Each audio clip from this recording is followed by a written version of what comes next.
Morning all of you. आशा है आप सभी स्वस्थ और सानंद होंगे। आज हम लोग एक बार फिर से ऑनलाइन क्लास से जुड़ रहे हैं। आज व्याकरण में हमने संधि पाठ लिया है, ठीक है। आज हम लोग संधि के बारे में ही जानेंगे समझेंगे। देखिए, संधि का मतलब क्या होता है। जब पाठ संधि आया तो उसी शब्द से हम लोग शुरू करते हैं। संधि का क्या अर्थ है? अगर ये शब्द है, एक वर्ड है, इसका मीनिंग क्या होगा? तो संधि का मतलब होता है मेल या मिलाप। जैसे दो लोग हैं, दो व्यक्ति हैं, एक का विचार दूसरे से मेल नहीं खा रहा है। वे कुछ सोच रहे हैं, ये कुछ कर रहे हैं, ये कुछ सोच रहे हैं, वे कुछ कर रहे हैं। अगर ये ऊपर की बात सोचते हैं तो अगला नीचे की बात सोचने लगता है। मतलब कि दोनों में मेल मिलाप नहीं है। लेकिन जब दोनों के विचार मिल जाएं, दोनों का मत मिल जाए और दोनों आपस में जुड़ जाएं, वे उनकी बात मानने लगे, ये उनकी बात मानने लगे, यानी कि क्या हुआ? ये दोनों में मेल मिलाप हो गया, यानी कि संधि हो गई।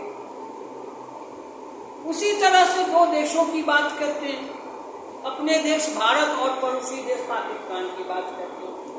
आप सभी समझते हैं दोनों के विचार मेल नहीं खाते हैं। एक शांति का पक्षधर है तो दूसरा आतंकवाद को प्रश्रय देता है, यानी कि दोनों के विचार ही अलग है, दोनों की सोच में अंतर है। ये कहते हैं कि भाई ये बंद करो, वो बंद करने के लिए तैयार नहीं। मतलब कि बात विचार मेल नहीं खा रहा है, दोनों के बीच कहीं संधि नहीं है, मेल मिलाप नहीं है। लेकिन अनेक प्रयासों के बाद यदि दोनों के विचार मिल जाते हैं, वे उनकी बात मानने लगते हैं, ये उनकी बात मानने लगते हैं और साथ साथ प्रगति के पथ पर आगे बढ़ते चलते हैं, तो क्या कहा जाएगा कि दोनों के बीच में मेल मिलाप हो गया, दोनों के बीच में क्या हो गई? संधि हो गई। यही है संधि, मेल मिलाप। लेकिन यहां जो हम लोग समझे, दो लोगों और दो देशों की बात करके समझे। व्याकरण में संधि की बात आती है, विषय ही हमारा है व्याकरण में संधि। तो व्याकरण की बात अब हम लोग करते हैं कि संधि का अर्थ क्या है। अब इसी बात को जो समझे हम लोग प्रश्न के रूप में लेते हैं कि संधि का अर्थ क्या है। तो क्या मीनिंग निकला अभी हम लोगों के समझने से? मेल मिला। वही इसका उत्तर भी आ गया हमारा आपका। संधि का अर्थ है मेल मिला, ठीक है। अब भाई संधि में होता क्या है? दोनों के विचार मिल जाते हैं, लोगों के देशों के, ये तो अलग की बात है। अब हम लोग व्याकरण पर आते हैं। संधि में क्या होता है जानते हैं? संधि में दो लोगों और दो देशों के बीच का मेल मिलाप नहीं होता है। व्याकरण की जहां तक बात है, वहां क्या होता है? वर्णों, दो या अधिक वर्णों का मेल मिलाप होता है। ये लिखा है आपका बोर्ड पर ने लिख दिया है कि संधि में क्या होता है। तो संधि में दो या अधिक वर्णों का मेल मिलाप होता है। अब चलिए, वर्णों के मेल मिलाप से क्या होता है? Next step. तो वर्णों के मेल मिलाप से विकार उत्पन्न होता है। अब आप कहेंगे कि सर आप विकार शब्द बोले, कोई दिक्कत नहीं है, आगे उसको भी हम लोग समझ लेते हैं। व्याकरण में विकार का क्या मतलब है? अब हम हम लोग ये समझ लेते हैं। तो व्याकरण में विकार का मतलब है परिवर्तन या बदलाव, इन इंग्लिश चेंजिंग। ये जो बदलाव होता है, परिवर्तन होता है, इसी को हम लोग क्या कहते हैं? व्याकरण की भाषा में इसको विकार कहते हैं। यही है हमारा विकार, जिसका मतलब हुआ परिवर्तन या बदलाव, इन इंग्लिश चेंजिंग मैंने आपको बताया।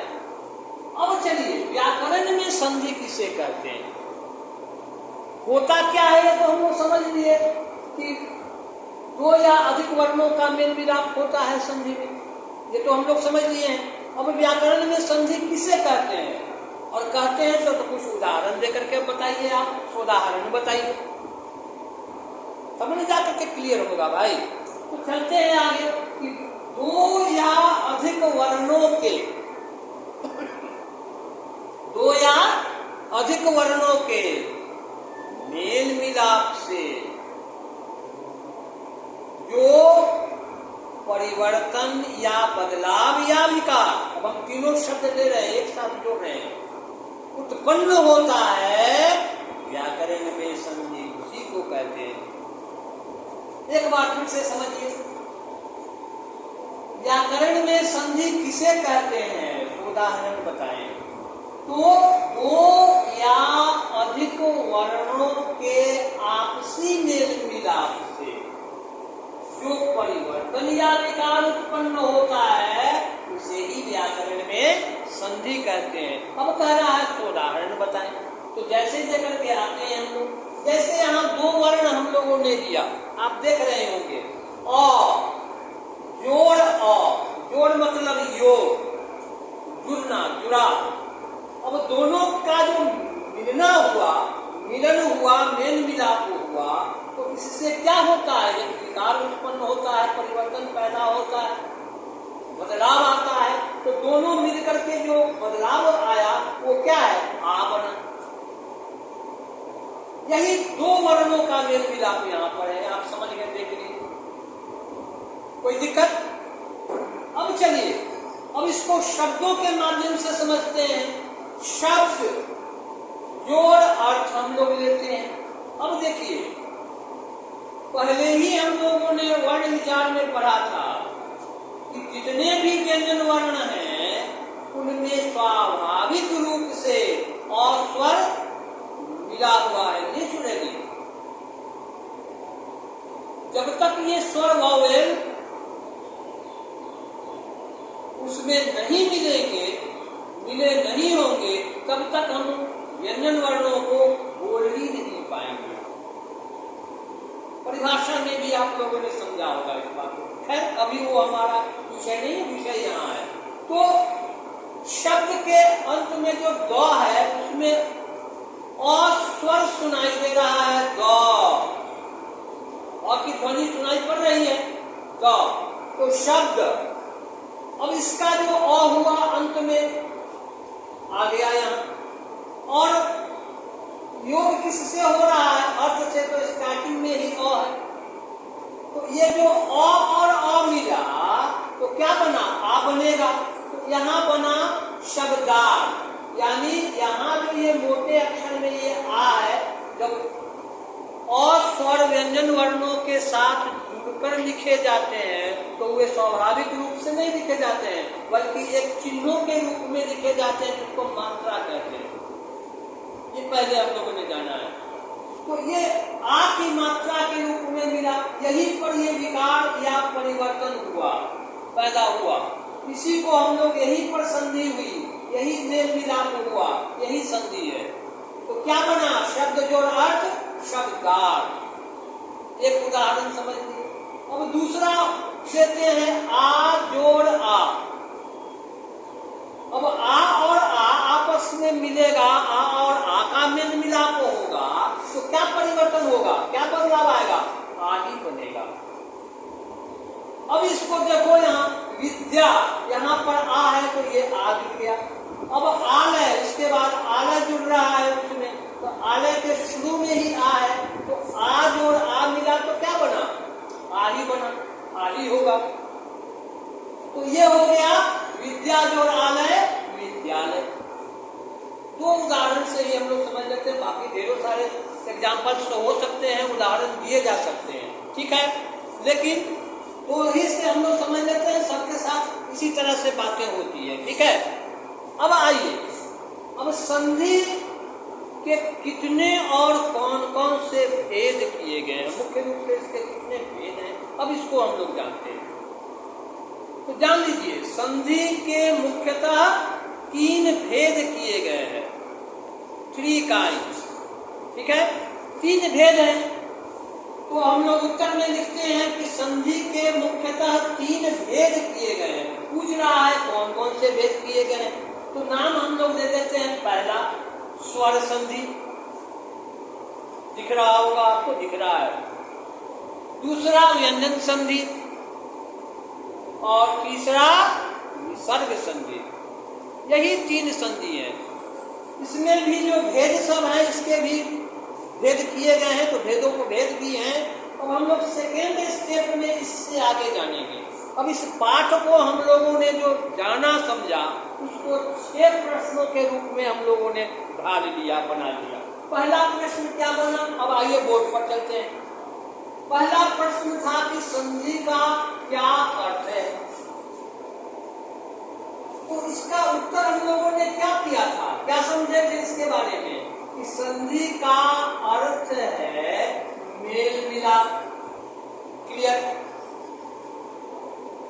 अब चलिए थोड़ा सा हम आपको अंतराल देते हैं इस पहले प्रश्न के लिए और उत्तर के लिए। आप इसको ठीक से एक नजर देख लीजिए, फिर हम लोग दूसरे पर चलेंगे।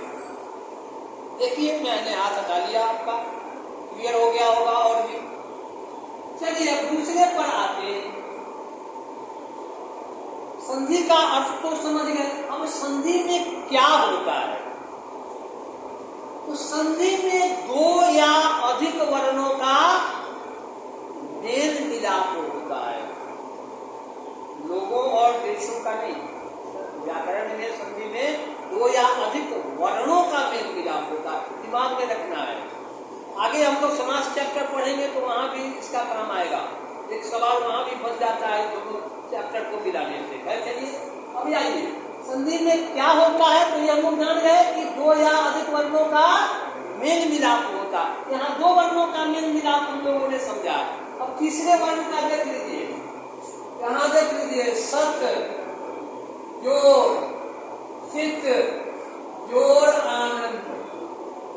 यहाँ 2 या 2 से अधिक वर्णों का मेल मिलाप हो रहा है कि नहीं हो रहा है, तो बन जाता है सच्चिदानंद। ये समझने के लिए 2 या अधिक कह रहा है, इसके लिए मैंने आपको समझाया। फिलहाल इसकी जरूरत हमको आपको यहाँ नहीं है, ठीक है। चलिए अब आइए, क्लियर होते हैं यहाँ पर।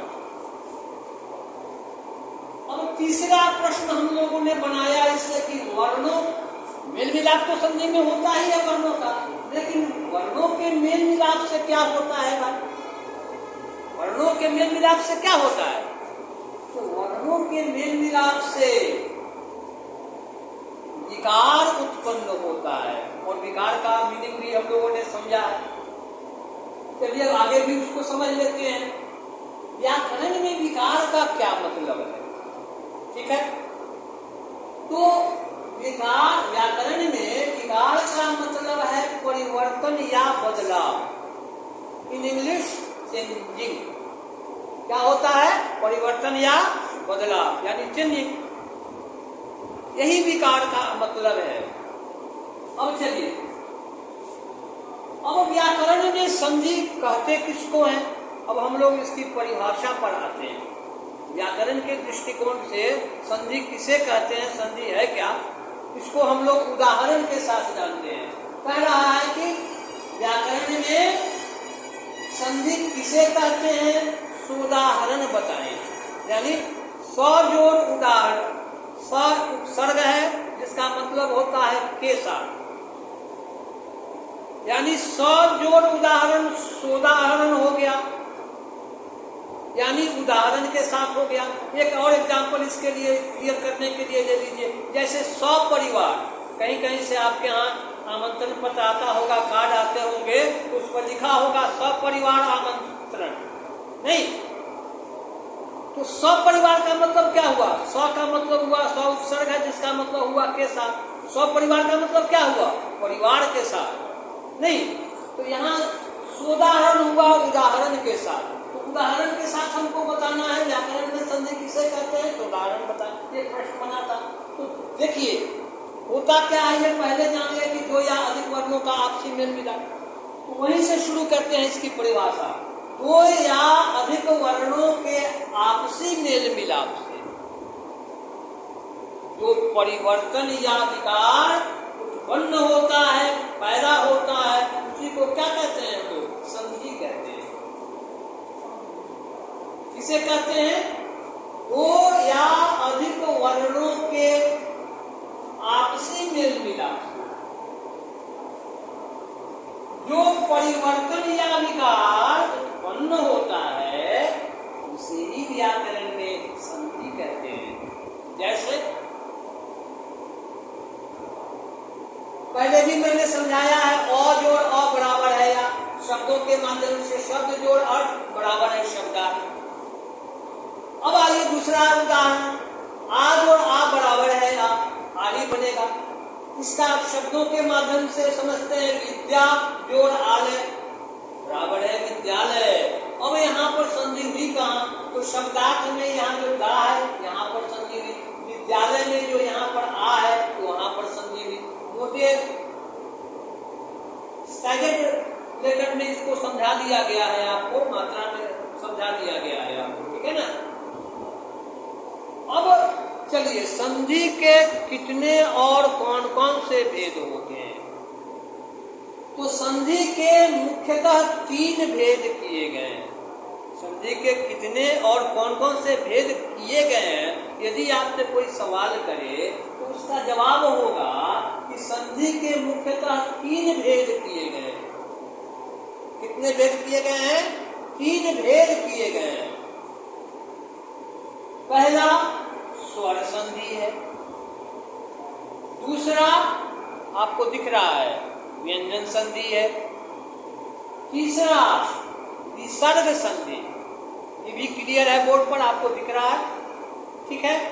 अब चलिए ये संधि पाठ को हम लोगों ने जो समझा उसको प्रश्नों के माध्यम से यहाँ ढाल दिया गया। जैसे जैसे समझे स्टेप बाय स्टेप, उसको हम लोगों ने स्टेप बाय स्टेप एक क्वेश्चन क्रिएट किया और उसको उत्तर के रूप में उस बात को हम लोग समझते चले। मैं समझता हूँ यह पाठ, संधि पाठ यहाँ तक कम से कम आपका क्लियर अभी ही हो गया होगा। अगर आगे भी दिक्कत हो तो इसका आप स्क्रीनशॉट ले लेंगे, ठीक, उसको लिख लेंगे और बार बार उसको देखेंगे। वीडियो भी अपलोड रहता ही है, अगर आपको मन हो आपका तो दोबारा भी आप वीडियो स्टार्ट करके चालू करके देख सकते हैं, ठीक है। ज्यादा समझने की इच्छा हो ऐसे तो समझ गए ही होंगे, फिर भी आपके पास सुविधा है, आप अपनी सुविधा का उपयोग जैसे चाहे वैसे कर सकते हैं। आगे आइए, अब इसको आप देख लीजिए, मैं आपको क्लियर दिखा देता हूं, कहीं से बोर्ड चमकता होगा, हो सकता है इसमें भी देखिए।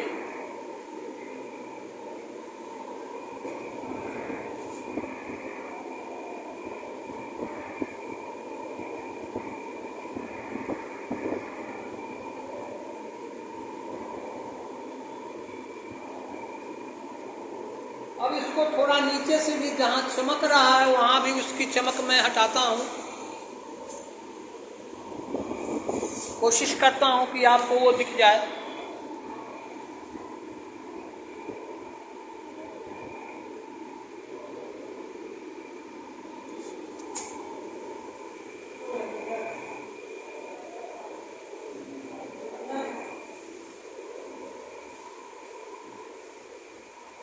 आपको दिख रहा होगा, बोर्ड पूरा क्लियर है, कहीं इस पर कोई लाइट नहीं है।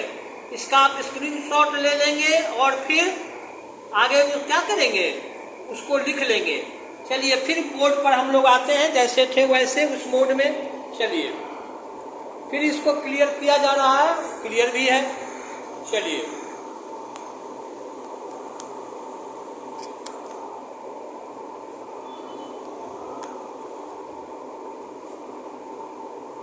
अब अगले क्लासेज में इसके जो भेद हैं, स्वर संधि, व्यंजन संधि, विसर्ग संधि, हम लोग उसके बारे में अध्ययन करेंगे, जानेंगे, समझेंगे। स्वर संधि किसे कहते हैं, व्यंजन संधि किसे कहते हैं, विसर्ग संधि किसे कहते हैं, स्वर संधि में क्या होता है, व्यंजन संधि में क्या होता है, विसर्ग संधि में क्या होता है, उदाहरण के साथ हम लोग जानेंगे, समझेंगे। तब तक के लिए हम लोग विदा लेते हैं, अगले क्लासेस तक के लिए। Bye all of you, thank you. एक सलाह के साथ हम वीडियो संपन्न करते हैं। घर में ही रहना है, धूप में बाहर नहीं निकलना है और स्वस्थ रहना है, घर में ही रह करके पढ़ाई लिखाई करनी है। Okay, that's all, thank you.